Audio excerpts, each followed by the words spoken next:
जानते होंगे। आजकल है ना, पहले तो चलो रिश्ते पता है कौन देख करके आया करता था, जानते होंगे। पुरातन समय की बात है, रिश्ते वगैरह है ना, ब्राह्मण और नाई यही फिक्स करके आ जाया करते थे, शायद पता हो आप लोगों को। थोड़ा समय बदला, फिर माता पिता करके आने लगे। फिर थोड़ा समय बदला बदला अब तो लड़की लड़का आपस में कहते पहले मिलेंगे महाराज। एक कन्या कहा करती थी कि हस्बैंड मेरा ऐसा हो, हस्बैंड मेरा ऐसा हो, वॉलेट में जिसके पैसा हो, और लंबी जिसकी हाइट हो, और गुस्सा जिसका लाइट हो। लंबी जिसकी हाइट हो और गुस्सा उसका लाइट हो, और रोज सासू से फाइट हो। किसके किसके यहाँ झगड़ा होता, लड़ाई होती है? हाथ खड़े करके बताना। अरे करके बताइए, अपना ही घर है, काहे का संकोच है?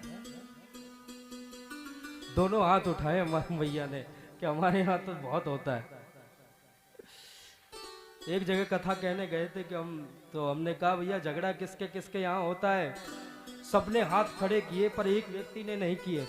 मैंने कहा महाराज आपको तो प्रणाम है। आप विशाल भैया ने भी कर दिए कि भैया हमारे यहाँ भी होता है। मैंने कहा आपको तो प्रणाम है जो आपके यहाँ झगड़ा नहीं होता। कि नहीं नहीं महाराज ऐसी बात नहीं है, आज तो इतना झगड़ा हुआ, पत्नी ने इतने बेलन मारे कि हाथ ऊपर नहीं उठ रहा, हाथ ही ऊपर नहीं उठ रहा महाराज। प्रेम से बोलेंगे, कहीं ऐसा तो नहीं होता आपके यहाँ है?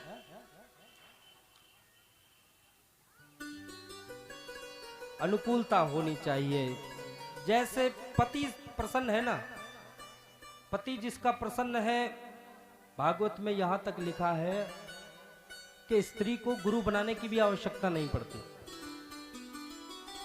क्यों? पति की यदि वो सेवा कर रही है ना, वो मंदिर जा पाए ना जा पाए कोई मायने नहीं, क्योंकि उसके लिए उसका पति ही भगवान होता है। परंतु संसार की नीति है, हर व्यक्ति है ना दूसरों में ज्यादा देखता है, दूसरों की थाली का भोजन हमेशा ज्यादा दिखाई पड़ता है।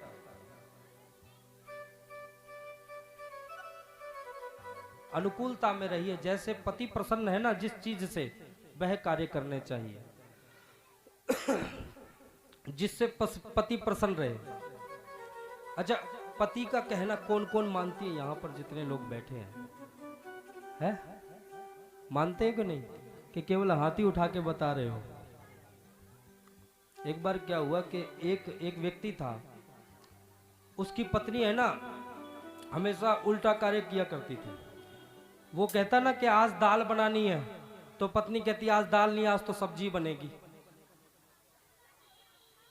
कि आज कढ़ी बना दो, कि कढ़ी नहीं, आज तो है ना मटर पनीर ही बनेगा।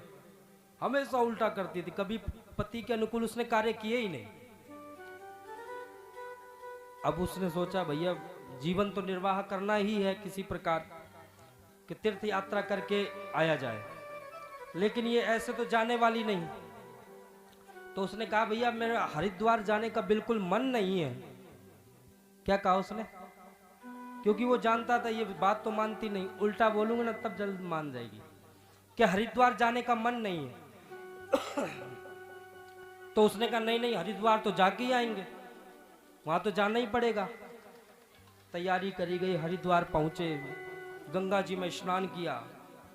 अब घाट में गए गंगा जी के, कौन कौन गया है यहाँ पे? गंगा जी गए ना, तो पकड़ जानते हैं वहां रस्सी रुस्सी पकड़ने की होती है, उसको पकड़ लो, आराम से डुबकी लगा लो। उसने भी डुबकी लगाई, पतिदेव ने भी लगाई, पत्नी ने भी लगाई, लेकिन पत्नी के हाथ से छूट गई रस्सी, वही चली गई महाराज। अब लोग आए, ढूंढने लगे, जिस दिशा में जल जा रहा था उधर ढूंढने लगे। उसने सबको बुलाया, भैया इधर आओ, उधर मत ढूंढो, उल्टी धार में ढूंढो। हमेशा उल्टा काम करती थी ना, पीछे ही गई होगी कहीं। उल्टी धार में ढूंढो उसको, प्रेम से बोलेंगे।